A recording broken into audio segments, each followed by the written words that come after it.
तो ये जो स्थली है जहां बैठे हैं इसका नाम है कालिया मर्दन स्थली। ये जो पेड़ है आप इसे देखेंगे तो ये वृक्ष खोखला है। कभी खोखले पेड़ से पत्ते निकलते देखे आपने? क्योंकि भगवान श्री कृष्ण ने द्वापर युग काल में इसी वृक्ष के ऊपर चढ़ के इस सरोवर में कूद मारी थी। तो उस समय ये स्थान इसको हृद बोलते थे। हृद का मतलब होता है छोटा पौंड। तो यमुना जी सामने बैठती थी, तो यमुना का जल जब किसी जगह भर जाए तो उसको हृद कहते हैं। तो इसको यमुना हृद कहते थे पहले। बाद में यहां पर एक सर्प आके रहने लगा जिसका नाम था कालिया। तो कालिया स्थान पर आके रहने लगा। तो ये कालिया की लीला आप जानते हैं सब लोग कि सांप एक सर्प जिसके 100 फन है, एक फन नहीं है 100 फन, और हर फन से जहर निकालता है। वो यहाँ क्यों रहता है? यमुना में क्यों रहता है? क्योंकि यमुना में एक ऋषि रहते थे, उनका नाम था सौबरी ऋषि। सौबरी ऋषि ने 15वीं मनवंतर में, अभी कौन सी चल रही है? 28वीं। 15वीं मनवंतर के अंदर सौबरी ऋषि ने इसी यमुना के जल के नीचे तपस्या करी।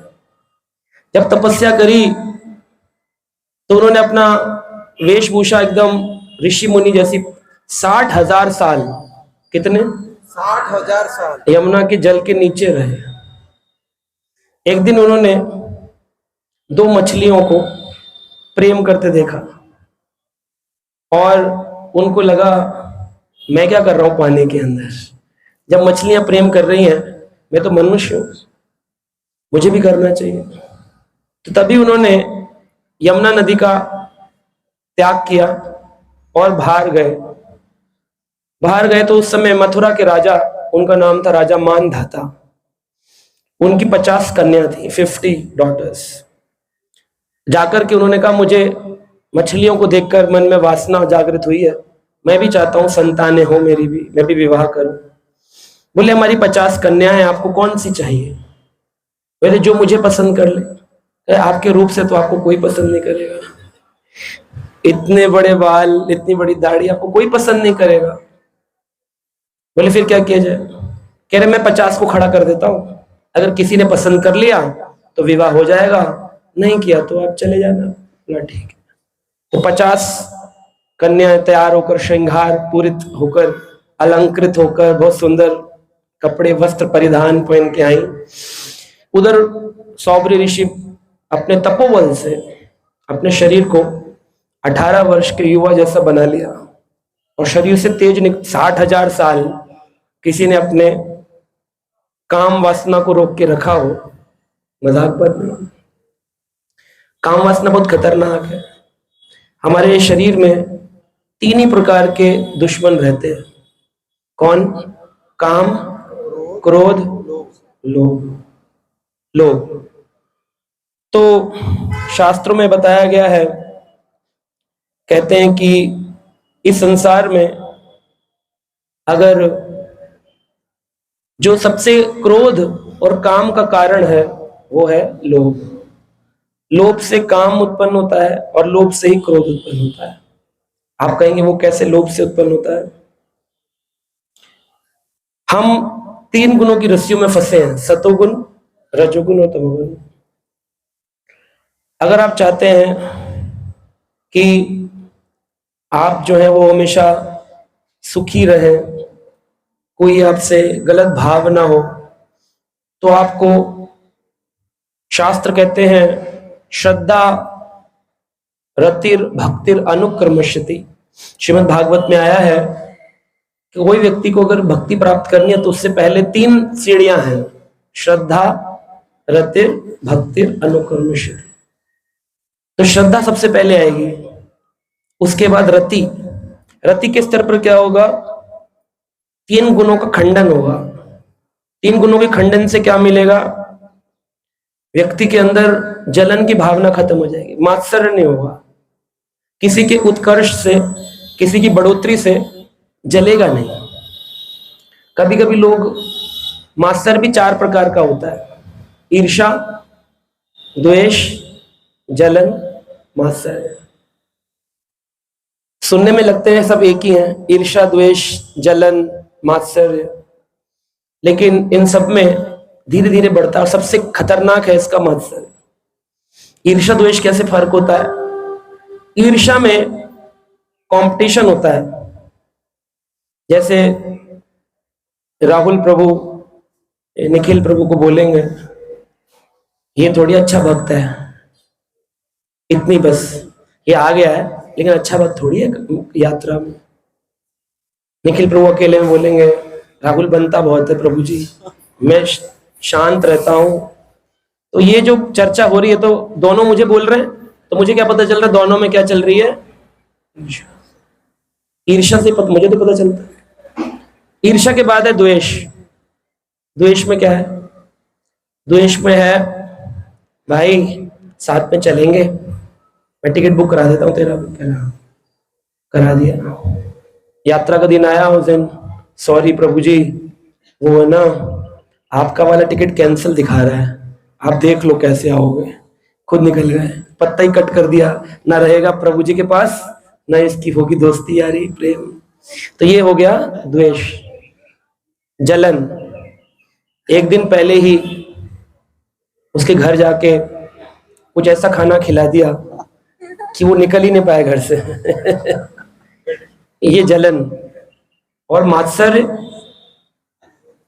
मात्सर्य है जान ले लेना, जान ले लेना कि रहेगा ही नहीं रास्ते में, उसकी जान ही ले लो। तो ऐसे भी दुर्योधन ने क्या किया?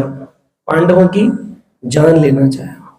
तो ये मात्सर्य की स्थिति इतनी बढ़ जाती है। ऐसा नहीं छोटा है, प्रभु जी भक्तों के बीच ईर्ष्या होती, क्या करें? मैंने कहा वहीं रोक दो, आगे बढ़ो, द्वेष, फिर जलन, फिर मात्सर्य।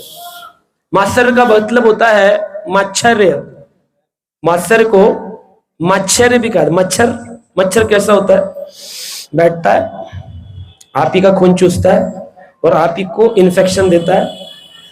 तो ऐसे बहुत सारे लोग मिलेंगे जीवन में, वो आपके भक्त बनेंगे, आप ही के साथ बैठेंगे, आप ही में सुई घुसाएंगे, आप ही का खून चूसेंगे और फिर उड़ जाएंगे अपना पेट भर के, और आपको क्या दे जाएंगे? इन्फेक्शन। ये जो है ये मात्सर्य की भावना से होता है। इसको मच्छर से कभी मात्सर्य सोचना हो तो मच्छर याद रहेगा। मच्छर की क्रिया है खून पीना। तो इसलिए व्यक्ति को सोच समझ करके जीवन में रहना चाहिए। तो मैं क्या बता रहा था कि कालिया के अंदर तो उन्होंने अपने रूप को ऐसा बना लिया कि 50 की 50 कन्या ने उनसे विवाह कर लिया। 50 की 50, कहाँ तो एक भी नहीं हुआ था, कहाँ हुए तो सीधे 50, सीधी हैट्रिक। हैट्रिक बोलते हैं ना, हाफ हाफ, क्या इसको क्या बोलते हैं? Half century. हाफ सेंचुरी मार दिया सीधा, हाफ सेंचुरी, सीधी 50 मैरिजेस। तो 100 के 100 हो गया प्रभु जी। हाँ 50 का 50। हाँ, 50 विवाह हो गए उनके। 50 के साथ उन्होंने कई वर्षों तक राज किया, भोग किया, लेकिन सुख। आदमी सोचता है ना, एक छोड़ देता हूं दूसरी ले लेता हूं, दूसरी से शायद मुझे ज्यादा सुख मिलेगा। और ऐसा होता है, ब्रह्मचारी ग्रस्त बन जाता है, ग्रस्त फिर त्रस्त बन जाता है, फिर किसी और माता के साथ मस्त हो जाता है। लेकिन असलियत में उसकी हालत पस्त हो जाती है, वो किसी काम का नहीं होता। क्योंकि ये संसार ऐसा ही है, प्रलोभन आएंगे माया के, कोशिश करनी चाहिए। हम आत्मा की यात्रा पे निकले हैं, उसी यात्रा को पूर्ण करना है। तो इस प्रकार से सौभरी ऋषि जब रहते थे तो वापस आकर मछलियों को अपना परिवार मानने लगे, गुरु, क्योंकि उनसे उनको ज्ञान उत्पन्न हुआ था। और जब भोग कर लिया तो फिर ज्ञान आया, भोग में तो कोई आनंद ही नहीं है, फिर पुनः तपस्या में आ गए। जब सौभरी ऋषि जब मछलियों को अपना परिवार मानते थे, उनके साथ रहते थे, तो भगवान के गरुड़ वृंदावन में, उन्होंने मछली खाई, उनका भोजन है। तो सौभरी ऋषि को आके मछलियों ने कंप्लेंट करी, बोले आप हमारे तपस्या स्थली में रहते हैं, हम आपको रहने को देते हैं जल के नीचे, आप हमारी रक्षा भी नहीं कर सकते, कैसे ऋषि? तो उन्होंने श्राप दिया गरुड़ को, बोले हम एक मंत्र से तुमको भस्म कर डालेंगे, इसलिए अच्छा है तुम यहां पर नहीं आओ। तो कालिया जो है वो सर्प है, वो किसका भोजन है? गरुड़ का। तो पता है गरुड़ यहां नहीं आएगा, इसलिए कालिया यमुना में आराम से था, क्योंकि उनको श्राप मिला हुआ। गरुड़ को यमुना में किसी मछली सर्प को नहीं खाएंगे, क्योंकि ये किसका? सौबरी ऋषि का राज्य हो गया। तो यमुना का जल निकलकर इस हृदय में भर गया, सरोवर बन गया उसी जल से। तो कालिया भी यमुना से कट के इसमें आकर रहने लगा। तो वहां देखिए वो कालिया का स्थली वो बैठा है, ऐसे रहता था इसके अंदर। तो भगवान कृष्ण को पता चला यमुना कौन है। श्रील प्रबोधानंद सरस्वती महाराज इसके अंदर जाएंगे तो पीछे समाधि है। प्रबोधानंद सरस्वती महाराज कौन है? गोपाल भट्ट गोस्वामी के चाचा, यानी वेंकट भट्ट के भाई। श्री रंगम तिरुचि से चलकर वृंदावन आए। उन्होंने कई ग्रंथ लिखे, जिसमें से प्रमुख ग्रंथ है राधा रस सुधा निधि, और दूसरा ग्रंथ है वृंदावन महिमामृत। वृंदावन महिमामृत के अंदर 438 पेज है। राधा रस सुधा निधि में 246 राधा रानी के श्लोक हैं। इसमें राधा रानी की महिमा का गुणगान गाया गया है। प्रबोधानंद सरस्वती अपने वृंदावन महिमामृत में लिखते हैं कि मेरे पास वो वाणी नहीं है जिस वाणी से मैं वृंदावन की महिमा का गुणगान कर सकूं। लिख क्या रहे? वृंदावन। तो फिर कैसे लिखेंगे जब पहले ही लिख दिया? मेरे पास वो वाणी नहीं है जिससे मैं वृंदावन की महिमा का गुणगान कर सकूं। मेरे पास वो हाथ नहीं है जिससे मैं वृंदावन महिमामृत की लेखनी लिख सकूं। जब हाथ नहीं तो लिखेंगे कैसे? 438 पेजों का ग्रंथ लिख डाला वृंदावन महिमामृत। कल रात को मैं बैठ के पढ़ रहा था, ज्यादा नहीं पढ़ पाया, 2-4 पेज ही पढ़े, नींद आ गई, रात हो गई थी काफी। तो मैंने सोचा है वापस जाके इसको पूर्ण करना है। फिर अगली यात्रा में जब आएंगे 2-3 दिन के लिए, जैसे आज वृंदावन मंदिर में मुझे बोला गया भागवत करने आइए आप यहाँ पे, तो वो तो बोल रहे थे कल ही करिए, कल का तो टाइम नहीं था। तो मैंने उनको बोला कि आएंगे अगले महीने, तब फिर हम 3 दिन के लिए आएंगे, तो फिर वृंदावन महिमामृत पर चर्चा करेंगे और अधिक। तो वृंदावन महिमामृत में वो कहते हैं मेरे पास वो वाणी नहीं है जिससे मैं वर्णन करूं, मेरे पास वो हाथ नहीं है जिससे मैं वृंदावन के बारे में लिखूं। आगे कहते हैं कि वृंदावन को इतनी महत्वता क्यों दी गई है? बोले इसलिए दी गई है वृंदावन को इतनी महत्वता क्योंकि वह कृष्ण जो समस्त ब्रह्मांड को आश्चर्य में डाल देते हैं अपनी अद्भुत लीला करके। कालिया लीला अद्भुत लीला है, आश्चर्य लीला है। आश्चर्य नहीं होता कि एक छोटा सा बच्चा 5-6 साल का और वो नदी के अंदर कूद गया और एक 100 फन वाले सर्प से लड़ रहा है, आश्चर्य है ना? तो वृंदावन में कृष्ण अपनी आश्चर्यपूर्ण लीलाएं दिखाते हैं।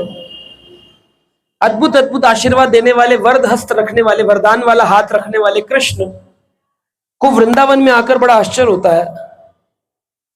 वृंदावन में आकर तो कृष्ण जो आश्चर्य दिखाते हैं दुनिया को, उनको वृंदावन आश्चर्य दिखाता है कि सारी दुनिया मेरे पीछे प्रणाम करती है या यशोदा भैया मुझे ओखल से बांध देती है। तो कृष्ण को जो आश्चर्यचकित कर दे, कृष्ण दुनिया को आश्चर्यचकित करते हैं, कृष्ण को जो आश्चर्यचकित कर दे उस धाम का नाम है श्री वृंदावन धाम। ये छोटी मोटी बात नहीं है। वृंदावन कृष्ण को भी आश्चर्यचकित करता है। कृष्ण कहते हैं वृंदावन का गुण मैं गाना चाहता हूं, पर मेरे पास वो शब्द नहीं है जिससे मैं वृंदावन का गुण गाऊं। एक बार तीर्थराज प्रयागराज इलाहाबाद वो गया भगवान के पास और भगवान से मुकुट पहना, तीर्थों के राजा हैं इलाहाबाद प्रयागराज तीर्थ की। तो वृंदावन को बहुत दुख लगा, बोले लीला करी हमारे में, खेले हमारे साथ, प्रेम लीलाएं हमारे साथ, और अब मुकुट पहनाया तो प्रयागराज को। तो कृष्ण के दुखी होकर वृंदावन बैठा था। तो वृंदावन को देखकर कृष्ण का क्यों दुखी हो? कहा प्रभु आपसे ये उम्मीद नहीं थी, मैंने आपको आश्चर्यचकित किया, आपने मुझे आश्चर्यचकित कर दिया। आपने मुझे मुकुट नहीं पहनाया। कृष्ण कहते हैं देखो, जो प्रतिस्पर्धा है, कंपटीशन, ये किस में होता है? दूसरों में। यानी मान लो मैंने कंपटीशन कोई रखा और मैंने अपने बच्चे को, मेरा बेटा आदि कृष्ण, उसको मैंने गोल्ड मेडल दे दिया, तो जितनी लोग जुड़े हैं वो क्या बोलेंगे? प्रभु जी चीटिंग करते हैं, ऐसे ही है। अपने बेटे को गोल्ड मेडल दे दिया, है ना? किया तो राहुल प्रभु ने भी अच्छा था, बेटा नहीं मानते, एक्चुअली खून का तो खून ही होता है। तो इसलिए कभी भी अपने बच्चों को, अपने परिवार को मेडल नहीं दिया जाता एक अच्छा, वरना तो आजकल नेता लोग उन्हीं को मेडल देते हैं, लेकिन असली व्यक्ति कभी भी अपने परिवार का गुण नहीं गाता, हमेशा दूसरों का गुण गाता। ये एक अच्छे संस्कारी व्यक्ति का लक्षण है। तो कृष्ण ने कहा, तीर्थराज प्रयागराज तो तीर्थ है, वृंदावन तुम तो मेरा अपना घर हो, अपने घर को कैसे मैं मुकुट पहनाऊं? कौन सी रहता है अपने घर को? तो वृंदावन धाम में तो कृष्ण श्याम सुंदर स्वयं उसको अपना घर मानते हैं। क्यों मानते हैं वृंदावन को अपना घर? क्या है वृंदावन में ऐसा? बोले वृंदावन वो स्थान है जहां खग, मृग, लता, बेल, जल सब क्या बोलते हैं? राधे राधे। क्या बोलते हैं? राधे।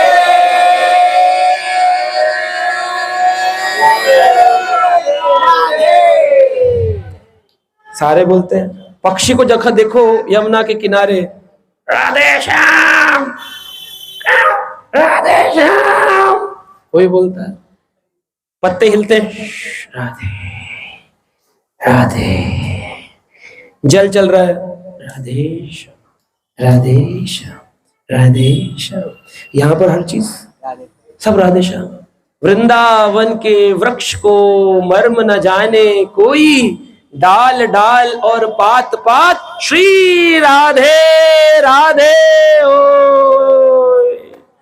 ये राधे राधे होती है हर जगह। तो ये अद्भुत स्थल है। कृष्ण आश्चर्यचकित हो जाते इतना प्रेम देखकर। खग, मृग, लता, बेल, पत्र, जल। बोले यमुना कौन है? बोले यमुना कालिंदी है ना, कृष्ण की पटरानी। बोले वो मथुरा वालों के लिए, द्वारका वालों के लिए, वृंदावन में पटरानी नहीं है। बोले फिर कौन है? बोले वृंदावन में तो ये जो यमुना का जल है ना, ये श्रीमती राधा रानी का प्रेम है जो कृष्ण के लिए जल रूप में बह रहा है। ये यमुना है, ये वृंदावन की यमुना है। कालिंदी है, पत्नी है, वो द्वारका वासी बोलते हैं। ऐश्वर्य जहां है, जहां प्रेम है, वहां कोई रानी नहीं है, कोई रानी नहीं है। रात्रि काल में भी कृष्ण द्वारिका में सोते हैं तो क्या याद करते हैं? हे राधिके, हे ललिते, हे विशाखे, उनको स्मरण करते हैं। उधो ब्रज मोहे विसरत नहीं, ये उधो ब्रज मुझे भूला नहीं जाता। लेकिन हम भक्त लोग वृंदावन में आते हैं और वृंदावन का रसवादन नहीं कर पाते, क्योंकि आप देखो वृंदावन में आके भी लोग खिन्न रहते हैं। माता जी को कल बता रहा था कि धाम में आकर, सेवा में आकर, भक्ति के मार्ग में आकर भी खिन्नता बनी रहे। खिन्नता समझते हैं क्या होता है? खिन्नता यानी चिड़चिड़ापन, इरिटेशन, चेहरे पे मुस्कुराहट नहीं है, ऐसे बैठे हैं। कहाँ हो? वृंदावन आया हुआ है। अच्छा लग रहा है, बहुत आनंद हो रहा है प्रभु जी। यहाँ तो स्वच्छंद रूप से खुल जाना चाहिए। हरे कृष्णा कृष्णा कृष्णा हरे हरे, हरे राम हरे। स्वच्छंद होना चाहिए, खिन्नता नहीं होनी चाहिए। खिन्नता का कारण क्या है?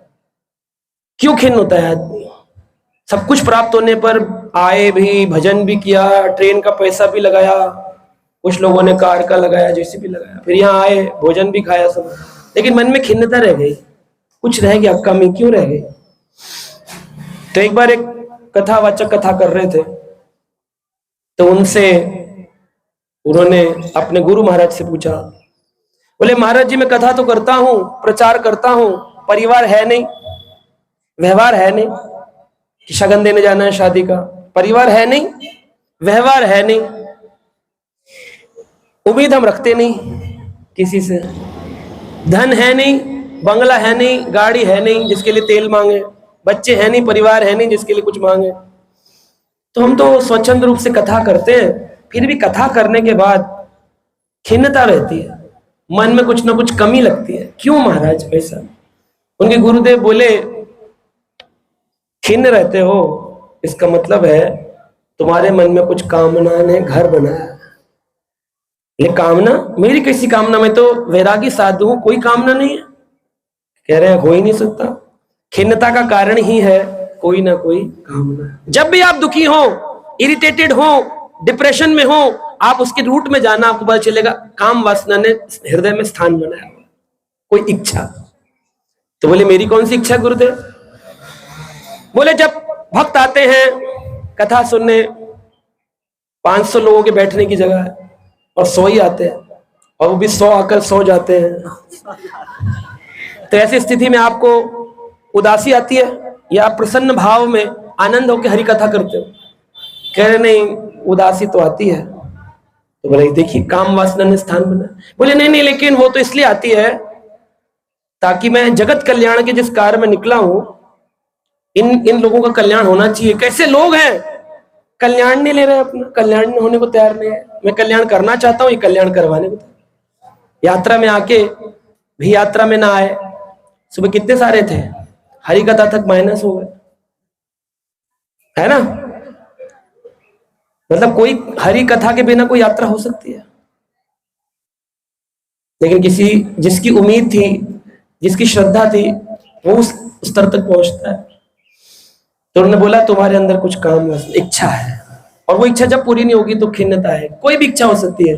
आज वृंदावन आए थे, प्रभु जी ने गर्मी में बिठाया, हम तो सोच के आए थे ठंडी लस्सी मिलेगी, कुछ महाराज जी का स्पेशल महाप्रसाद। बोला ऐसा किसी ने? कौन है वो? अच्छा लस्सी ले आए हैं, पहले तैयारी कर दी है। अभी मत दीजिएगा, यहाँ अभी रुक जाइएगा। तो ऐसा कभी कोई भाव रह सकता है किसी का, तो वो क्या प्रदान करता है? खिन्नता। तो उन्होंने कहा मैं तो जगत कल्याण के लिए करता हूं। बोले फिर तुम्हें दुख नहीं होना चाहिए। अगर जगत कल्याण का कार्य कर रहे हो, तो मैंने बुलाया कि हरि कथा है, सबको आना चाहिए, लेकिन आए 5, तो मुझे दुख लग रहा है? अगर लग रहा है तो मैं उम्मीद लगा के बैठा हूं कि ये लोग मेरे हैं, और यही दुख का कारण। चाहे वो माता से हो, पिता से हो, परिवार से हो, पत्नी से हो, पति से हो, भाई बहन से हो, या भक्तों से हो। अगर निष्कपट भाव से, बिना किसी इच्छा के अगर हम प्रचार करते रहे, तो फिर दुख नहीं लगे किसी भी कारण। कोई काम इच्छा नहीं होनी चाहिए। तो लोग बोलते हैं क्या भगवान की सेवा की भी इच्छा नहीं होनी चाहिए? श्रील प्रभुपाद जी कहते हैं वह इच्छा हम रख सकते हैं, पर उस इच्छा में भी सुख की इच्छा नहीं होनी चाहिए। कि वृंदावन जाएंगे तो ये तो स्पिरिचुअल इच्छा हो गई, लेकिन वृंदावन जाके करेंगे क्या, वो भौतिक इच्छा हो गई। तो स्पिरिचुअल में भौतिक का प्रलोभन होता है। जैसे काम वासना ने जगत कल्याण का भाव लेकर के कि हम तो प्रीचिंग कर रहे हैं, हम तो जगत कल्याण कर, लेकिन मन में क्या है? मेरी ताली बजाओ, मेरा नाम गुन गाओ, बोलो प्रशांत मुकुंद प्रभु की जय, नहीं बोला तो तुझे देख लूंगा। तो इसका मतलब अंदर कुछ भाव है।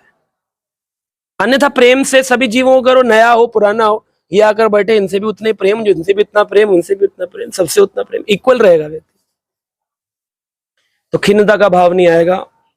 तो इस प्रकार से काम वासना आने नहीं देती है। तो प्रबोधानंद सरस्वती ने वृंदावन के ऊपर लिखा कि वृंदावन के अगर अंदर अस्त्र शस्त्र से भी मुझे मारा जाए, अस्त्र शस्त्र से भी मुझे मारा जाए, और मेरे शरीर के टुकड़े टुकड़े कर दिए जाएं और फेंक दिया जाए उनको, तो बस प्रभु इतनी प्रार्थना है कि कोई भी टुकड़ा वृंदावन के 84 कोस के बाहर ना गिरे, जब भी गिरे वृंदावन के अंदर गिरे। ये वृंदावन का भाव। बोले क्यों ऐसा वृंदावन का भाव है? बोले क्योंकि इस संसार में, इस प्रकट जगत से ऊपर एक जगत, उसका नाम है अप्रकट जगत। उस जगत में कौन रहते हैं? भगवान विष्णु वैकुंठ में। उस वैकुंठ से भी परे है द्वारिका, जहां भूमि वैकुंठ में, भू वैकुंठ में कृष्ण द्वारकाधीश की लीला करते हैं। उस भू वैकुंठ से भी परे है, क्या है? मथुरा, जहां पर कृष्ण मथुराधीश बनकर के लीलाएं करते हैं, जरासंध को मारते हैं। उस मथुरा से भी बढ़कर है श्री वृंदावन धाम। क्यों? वृंदावन धाम में भगवान श्री कृष्ण अपनी रास लीला करते हैं। कहां करते हैं? बोले कुंज में करते हैं। तो प्रबोधानंद सरस्वती कहते हैं मुझे कुंज में नहीं जाना, क्योंकि कुंज में कभी कभी गोपियां, ग्वाल बाल, राधा कृष्ण सब आते हैं। फिर है निकुंज, वह निकुंज में भी नहीं जाना, क्योंकि वहां पर गोपियां सखियां रहती हैं। मुझे जाना है निवृत्त निकुंज का कांटा बनना है, निवृत्त निकुंज का पत्ता बनना है, क्योंकि वह निकुंज वो है जहां राधा कृष्ण के अलावा और कोई प्रवेश। वृंदावन के जो मर्म है, इसका जो भाव है, उसको अनुभव करना चाहिए। आकर बैठना चाहिए कुछ देर, यहाँ इन वृक्षों को देखना चाहिए। आए, सामान खरीदा, तेज दौड़ में जैसे दिल्ली में करते हैं, मटेरियल मैकेनिकल होकर के हम जीवन जी रहे हैं। यहाँ आकर थोड़ा बैठना चाहिए, जप करना चाहिए, इनका अनुभव करना चाहिए। इस हवा को, आज भी ये हवा शुद्ध है, आने वाले और 500 साल बाद ये भी विषैली होने वाली है। इस प्रकार से कलयुग का प्रकोप बढ़ रहा है। मुझे याद है सन 1985 में मैं छोटा था, तब हम इस्कॉन मंदिर तांगे से आते थे। आज हम नवीन गोसाई प्रभु की गाड़ी से आते हैं, है ना। उस जमाने में तांगे से आते थे, और तांगे में तांगे वाला कहता था मैं वापस नहीं जाऊंगा, क्योंकि अगर मैं चला गया तो मुझे सवारी नहीं मिलेगी। तो वो खड़ा रहता, 2 घंटे 3 घंटे में इस्कॉन में दर्शन करते थे, तांगे वाला खड़ा। 85 धीरे धीरे धीरे धीरे ये प्रभुपाद समाधि, ये सब कुछ नहीं था। प्रभुपाद समाधि तो थी, टेम्पल नहीं। लेकिन अब इतना टेम्पल के सामने इतना, फिर साइड में कंस्ट्रक्शन बढ़ता चला जा रहा। आने वाले 20 साल बाद आप जो आपने देखा है वो नहीं रहेगा। यमुना जी का तेज धारा इस रोड के पार सामने दिखाई देती थी, कच्ची रोड थी, मिट्टी वाली। यहाँ पर सिर्फ 3 ही मंदिर हुआ करते थे वृंदावन में, मुख्य लोग देखने आते थे। एक तो रंग जी का मंदिर, जिसे स्वर्ण खंबा मंदिर कहते थे। एक मंदिर था बांके बिहारी, और अंग्रेजों का मंदिर तब नया नया प्रचलित हुआ था, तो लोग उस समय अंग्रेज मंदिर देखने, फिर लोग उधर मथुरा जाते थे, जन्मभूमि, बिरला मंदिर। वृंदावन में नहीं घूमते थे। तो हम तो 85 से आ रहे थे वृंदावन में। ये सब रोड नहीं थी, सिर्फ मिट्टी मिट्टी होती थी। परिक्रमा कराते थे पेरेंट्स, माता पिता। तो वह वृंदावन 85 का और आज 2024 का वृंदावन बहुत परिवर्तन हो गया। आने वाले 10-20 साल बाद यह भी नहीं दिखेगा। गोवर्धन में याद है, गोवर्धन में जब हम परिक्रमा करते थे तो मिट्टी मिट्टी में परिक्रमा होती थी पूरी। और आज बैरिकेटिंग, फिर रिक्शे, गाड़ियां, बसेस, बैरिकेटिंग, इतनी दूर पहले, सब बदलता जा रहा है। और 15-20 साल में अगर हमने अपना भजन अच्छा नहीं किया और दोबारा आना पड़ा, तो विशैला पत्थरों का पर्वत मिलेगा आपको वृंदावन में। इतनी फ्लैट, इतनी अरावली बन जाएंगी, इतनी यहाँ पर ओमेक्स फ्लैट्स, और ये फ्लैट और वो फ्लैट, फ्लैट में फ्लैट होकर पड़े रहेंगे हम लोग, भजन नहीं होगा। तो अभी मौका है, हमें आना चाहिए, ऐसी स्थलियों पर अनुभव करने चाहिए। तो भगवान कृष्ण ने अपने आप ही मन में भाव आया कि मैं आकर के कालिया का मर्दन करूंगा, उस पर कृपा करूंगा। क्यों? जो कालिया की पत्नियां है ना, वो भक्त हैं, नाग पत्नियां। और कालिया ने किसकी शरण ली है?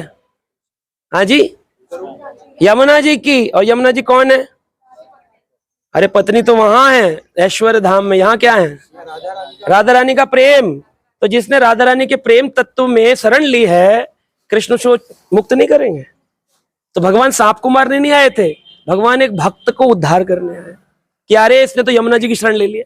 कोई पापी से पापी भी हो, जहरीला व्यक्ति भी हो, अगर वो शुद्ध भक्त की शरण ले ले तो उसका उद्धार निश्चित होता है। तो भगवान कृष्ण ने दौड़कर आए, कृष्ण बलराम, अब लीला तो करनी थी। तो भगवान ने बैठ कदम्ब की डारी, यमुना में गेंद उछारी। बैठ कदम्ब की डारी, इसी डाली पे बैठ कदम्ब की डारी, दई गेंद उछारी, गेंद उछाल दी। श्री दामा देत मोरी, लाल दे गेंद हमारी।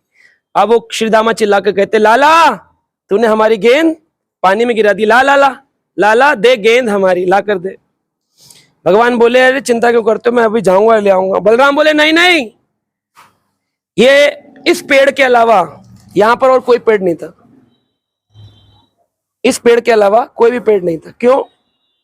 इतना इतना जहर निकलता था कि ऊपर वाले पक्षी भी भय करके, जैसे अभी ये बंदर नाच रहे ना आराम से, क्योंकि कालिया नहीं है, कालिया होता यहाँ एक नहीं था, पशु पक्षी इंसान तो छोड़ दो, पत्ते जल गए थे, काले हो गए थे इसके स्थान के सारे, चारों तरफ काला काला काला, क्योंकि वो अंदर फुसकार मारता था, पानी में जहर आता था। आज आप दिल्ली में जाकर देखिए कालिंदी कुंज फ्लाईओवर के नीचे, तो वहां पर आपको कालिया का स्वरूप दिखाई देगा, काला पानी यमुना का, और उसमें कई सारे कालियों ने अपना अपना फैक्ट्री का कचरा डाला और उससे वो क्या हो गया, पूरी गंदी कर दी यमुना को। तो आज उसमें ऊपर से निकलकर स्मेल आती है ना, ऐसा ही हाल यमुना का यहाँ था। उधर तो यमुना अच्छी थी, पर इस कालिया हृदय इसके आसपास कोई नहीं आता था, पर फिर भी क्योंकि इसने यमुना जी की शरण ली थी, कृष्ण ने गेंद लाकर इतने जहरीले पानी के अंदर कूद गए।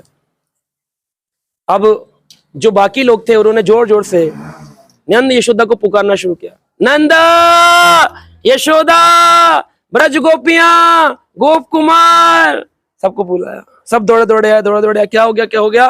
बोले कृष्ण गेंद लेने के लिए इस पेड़ को स्पर्श करके, क्योंकि कृष्ण ने इसका स्पर्श किया तो ये पेड़ भी आज तक वैसा का वैसे ही, बाकी सब चीजें समाप्त हो गई। यानी कृष्ण जिसका स्पर्श करते हैं वो चीज काल क्रम में कभी समाप्त नहीं होती, वो क्या हो जाती है, अमर हो जाती है।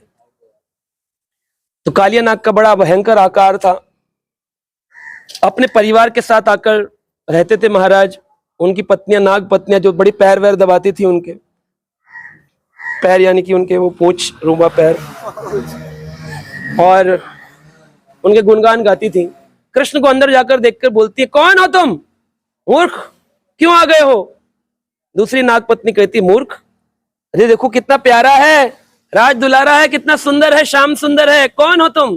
कहा मैं यशोदा का लाला हूं, अपनी गेंद लेने आया हूं। तो गेंद लो और जाओ, अगर हमारे पति जाग गए तुम्हारा कचूमर निकाल देंगे।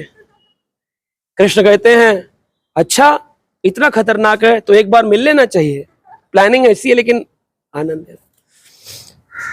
तो भगवान कृष्ण ने कहा मुझे मिलना है। बोलती है, जाओ जाओ जाओ, हम तुम्हारी स्तुति करते हैं। तो भागवत में एक पार्ट है, उसका नाम है नाग पत्नियों की स्तुति, वो भी एक स्तुति है कि हे कृष्ण, हे यशोदा के लाल, बहुत सुंदर हो तुम, प्रभु हो, नारायण हो, एक कृपा करो यहां से जल्दी से चले जाओ, अगर हमारा पति जाग गया तो हम आपके सुंदर शरीर को काला होते हुए देखना नहीं चाहते।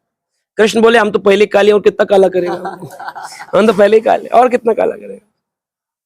वो कहती नहीं नहीं, शरीर भस्म हो जाएगा उसके एक फुंकार से।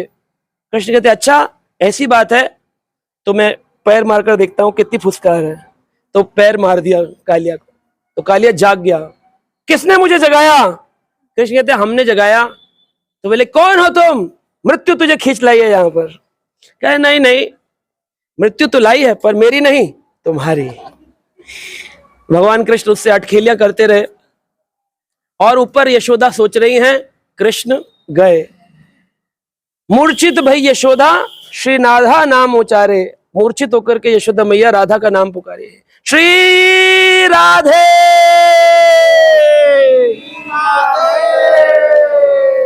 कृष्ण बड़े चालू हैं, है तो ब्रह्मांड के नायक, पर यहाँ की रानी बनाई है राधा रानी। गोवर्धन पर्वत उठाया तो लोगों ने पूछा तुमने कैसे उठा लिया?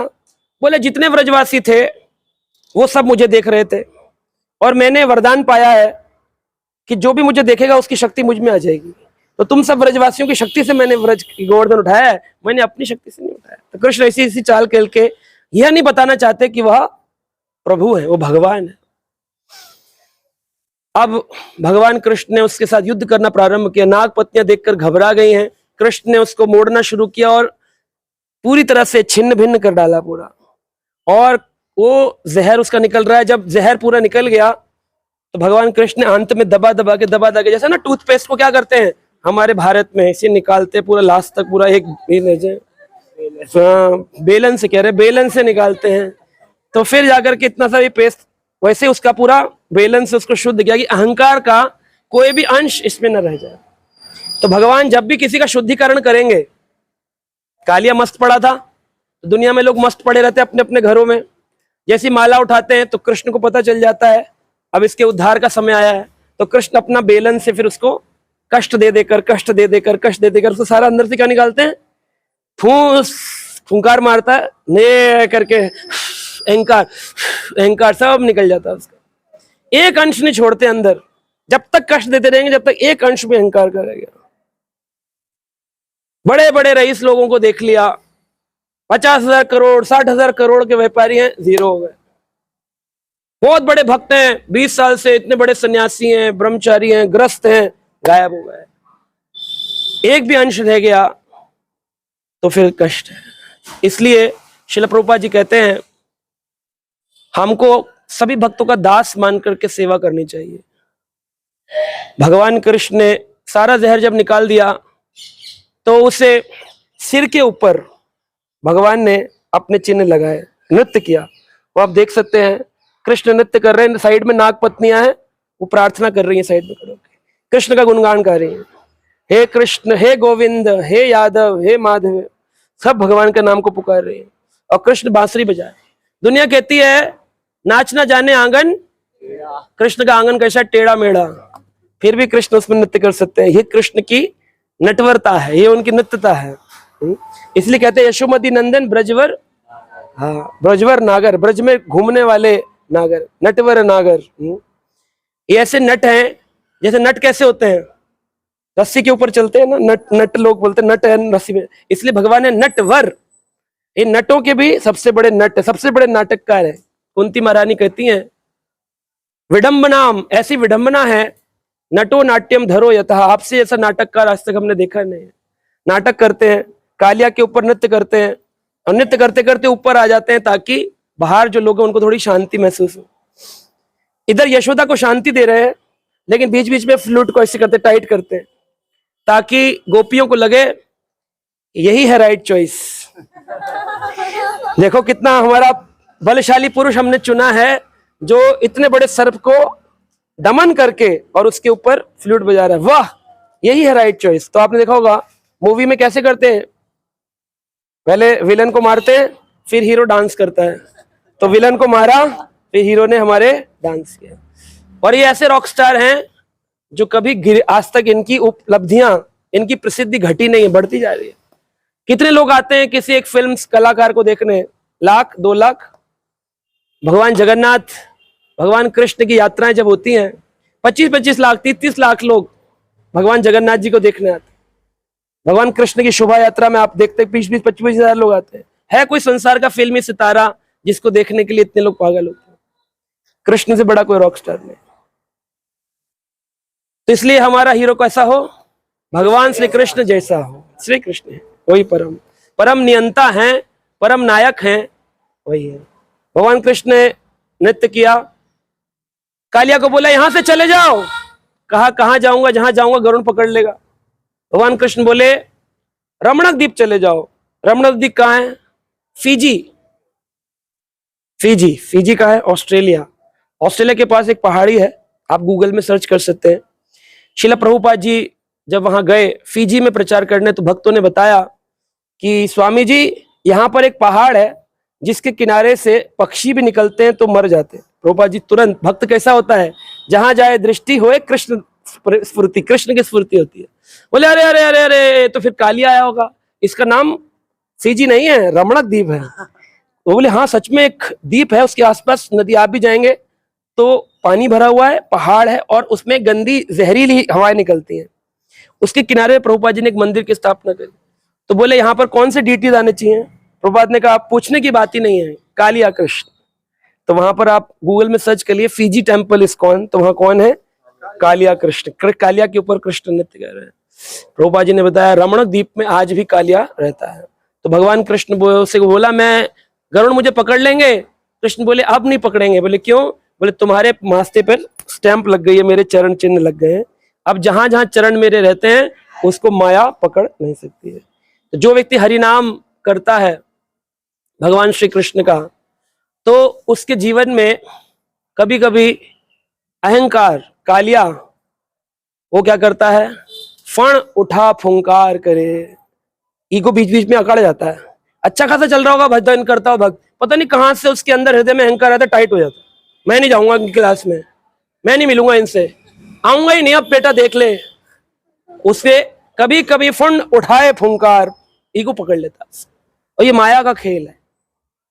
वही व्यक्ति जीत पाएगा जो व्यक्ति विनम्र है, जो जान रहा है कि ये माया अलग अलग प्रकार से मुझ पर प्रलोभन देती है, कभी धन के रूप में, कभी स्त्री रूप में, कभी भोजन के रूप में, कभी कल्याण के रूप में, है ना, और कभी कभी अहंकार के रूप में। तो अहंकार जब भी आता है तो वो कालिया का प्रतिनिधित्व करता है, ईगो, और इतना गहरा हो जाता है व्यक्ति अच्छे खासे चलते भजन के मार्ग को छोड़ बैठ, अच्छे खासे से चल रहा होगा, बड़ा अच्छा भक्त भक्त गायब हो गया। क्यों? उसके अहंकार ने उसको खा लिया। लेकिन जिसके हृदय में विनम्रता है, विनम्रता का ऊपर कौन वाहन करते हैं? जैसे भगवान गरुड़ को वाहन करते हैं, भक्ति महारानी विनम्रता को वाहन करती है। और जहां विनम्रता के चरण चिन्ह है वहां भक्ति महारानी रहती है, और जहां भक्ति महारानी रहती है वहां कृष्ण रहता है, और जहां कृष्ण के चरण रहते हैं वहां माया नहीं आ सकती। फिर आप प्रोटेक्टेड हैं। लेकिन उसका क्या है? उसके कई बिंदु बताए हैं। पहला बिंदु क्या है? विनम्रता। विनम्रता से क्या आएगी? भक्ति। भक्ति से क्या आएंगे? कृष्ण।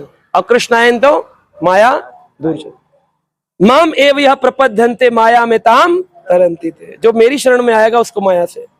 तो शरण में आने का मतलब ये नहीं है कि हम लेट जाएं लंबा, बोले हम शरण में हैं। विनम्रता ही शरणागति का लक्षण। विनम्रता, जितना सर्विस सेवा कर सकते हैं, जितना भक्तों की निंदा से बच सकते हैं, जितना मात्सर्य द्वेष इससे दूर रह सकते हैं, उतना भक्ति में प्रगति करें। किसी भी भक्त के प्रति आपके मन में निंदा का भाव, कंपटीशन, प्रतिस्पर्धा, आप हो सकता है प्रसिद्ध हो जाएं पर आप आनंद का अनुभव नहीं करें। अगर आप सच में भक्ति का आनंद लेना चाहते हैं तो उसके लिए आपको सभी को 3 चीजें मांगनी चाहिए। रति। रति कैसे होगी? बोले पहला, किसी से मात्सर्य नहीं करना। तुम्हारा कोई दुश्मन नहीं है। किसी से जलन, दुश्मन होगा तो जलन होगी ना। तुम्हारा कोई कॉम्पिटिटर नहीं है। जब पैदा हुए थे नाम मालूम था अपना, कंपटीशन मालूम था किससे होगा। बाद में पीटी उषा बन जाते हैं, यार मेरे साथ भागेगी, देखते कौन जीतेगी। प्रतिस्पर्धा करनी नहीं है। सारा प्रॉब्लम आप देख लो, आपका मन खिन्न होने का कारण है प्रतिस्पर्धा दूसरे से। अरे वो अपने प्रारब्ध से चल रहा है, आप अपने प्रारब्ध से चल रहे हो। आपको जितना सुख मिल रहा है आपको मिलेगा, उसको कोई रोक नहीं सकता। तो प्रतिस्पर्धा क्यों करना? जलन की भावना क्यों रखना? सब सृष्टि में जीव सब भगवान के हैं, सब सेवा में लगे हैं, सबसे प्रेम करना। और अगर कोई हमसे मात्सर्य रख ले, प्रभु जी फिर क्या करें? तो उसको क्षमा कर, जा तुझे माफ किया, एंजॉय, तो जा तुझे क्षमा किया। और आप देखेंगे जैसे आप क्षमा करेंगे एक अलग आनंद। करके देखना, आप अपने मन में जिसके भी आप दोष रखते हो उसको एक बार मन से अभी 5 मिनट के लिए छोड़कर देखो। आप देखो आपको आनंद का अनुभव हो रहा है ना? जैसे आपसे छूटेगा आपको आनंद का अनुभव। और तीसरा, रोज से उठकर सोचो आज मैंने भगवान कृष्ण की सेवा में क्या कंट्रीब्यूशन किया। चाहे जब अच्छा किया, मैंने कंट्रीब्यूशन किया, मैंने आज पुस्तक वितरण किया, मैंने आज अच्छी सेवा करी, मैंने अच्छा प्रवचन दिया, मैंने भक्तों से प्रेम किया। कोई भी एक कंट्रीब्यूशन रोज का, रात को सोने से पहले होना चाहिए। आज मैंने ये योगदान समाज के लिए किया, कृष्ण भक्ति का। अगर ये 3 काम आप करते हैं, जब आप दूसरों के लिए जीते हैं ना, तो उसका आनंद अलग होता है। ये तो पशु प्रवृत्ति है जो आप ही चरे। कौन सी प्रवृत्ति है? पशु। पशु कैसा होता है? आप कुत्ते को रोटी डालो तो वो अपनी खाएगा और ध्यान देगा दूसरा खा ना जाए। तो एक कुत्ता पानी के ऊपर से निकल रहा था, पानी में उसकी परछाई पड़ी, कहता है मेरी रोटी से तेरी रोटी बड़ी कैसे? अपनी परछाई देख रहा था पर परछाई में बड़ी दिख रही थी। मेरी रोटी से तेरी रोटी बड़ी कैसे? मन में भाव आया तो क्या बोलता है कुत्ता? भाव भाव भाव भाव किया तो आप ये विचार। तो हम लोग क्या करते हैं, दूसरे का छीनने के चक्कर में अपना जो सुख है ना वो भी खो बैठ। इसलिए दूसरों को सोचना ही नहीं है। एक दिन मुझे कोई बोल रहा था, बोले प्रभु जी वो हमारे बारे में ऐसा सोच रहा है। मैंने कहा सोचने दीजिए, कह रहे आप क्या सोचते हैं? मैंने कहा अगर ये भी मैं सोचूंगा तो वो क्या सोचेगा? हमें कुछ सोचना ही नहीं है, हमें मुक्त रहना है, सोच विचार से दूर। जब भी बैठे कृष्ण के बारे में सोचना है, कृष्ण के बारे में बोलना है, फिर आप देखिए आपका आनंद 100% होगा, खिन्नता ही नहीं रहेगी लाइफ में। सारा प्रॉब्लम कहाँ है? कोई ना कोई कंपटीशन है, उसने मेरे से ऐसा कर दिया, उसने मेरे से ऐसा कर दिया, उसने आपके साथ ऐसा कर दिया। अरे भैया छोड़ दो, जिसको जो करना है वो करेगा, है ना। जिसकी जैसी करनी उसकी वैसी भरनी। अगर वो गलत कर रहा है तो गलत भरेगा। जब पैदा हुए कोई कंपटीशन नहीं था, कोई प्रतिस्पर्धा किसी से कोई हमारा नहीं था, अकेले आए थे। जब अंतिम संस्कार होगा तो किसके साथ होगा कंपटीशन? मेरी चिता से तेरी चिता ज्यादा कैसे, मेरी लकड़ी से तेरी लकड़ी ज्यादा कैसे, मेरा कफन तेरे कफन से सफेद कैसे होगा? कोई कुछ नहीं होगा। तो बीच के काल को क्यों अपना जो भजन के लिए मिला है उसको क्यों खराब?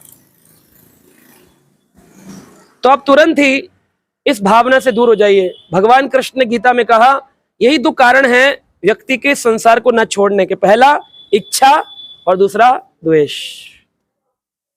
तो आज हमने वही दो चीजों पर चर्चा करी, मात्सर्य और काम, इच्छा। जहां इच्छाएं हैं वहां खिन्नता है, जहां मात्सर्य है वहीं खिन्नता है, वहीं परेशानी है, वहीं बंधन। तो माफ कर दो सबको, कोई कितना भी गलत करे, कोई आपका यश को अपयश बनाना चाहे, कोई आपका परिवार भंग करना चाहे, कोई बम फेंक जाए, कुछ भी कर जाए, आपको खिन्न नहीं होना है। क्योंकि आपको ये सोचना है आज ये होना था इसलिए कृष्ण ऐसा कर, ठीक है, कोई बात, भगवान आपकी इसी इच्छा होगी, ठीक, कोई बात। आप जितना कोई बात नहीं करेंगे प्रसन्न रहेंगे, और जितना पकड़ के रखेंगे, बताऊंगा तेरे को तो, ऐसी ऐसी कंप्लेंट लिखूंगा ना तेरी तो जब आप किसी को दुख देने की प्लानिंग करते हैं, उसको दुख बाद में मिलता, पहले आपको दुख मिलता है कि नहीं? आप किसी को जलाना चाहते हैं कि मैं तुझे कोयले से जला के राख कर दूंगा, तो गर्म जो कोयला किसको उठाना पड़ेगा? तभी तो उठा के फेंकोगे। तो उसको फेंकने से पहले हाथ किसका जला? तो शांत चित रहो, भजन करो, मस्त रहो, हरि कथा में व्यस्त रहो, है ना। हरे कृष्णा। श्री वृंदावन धाम की, कालिया दमन लीला की, कालिया मर्दन लीला की, श्रील प्रभुपाद की, आज के आनंद की। हरे कृष्णा।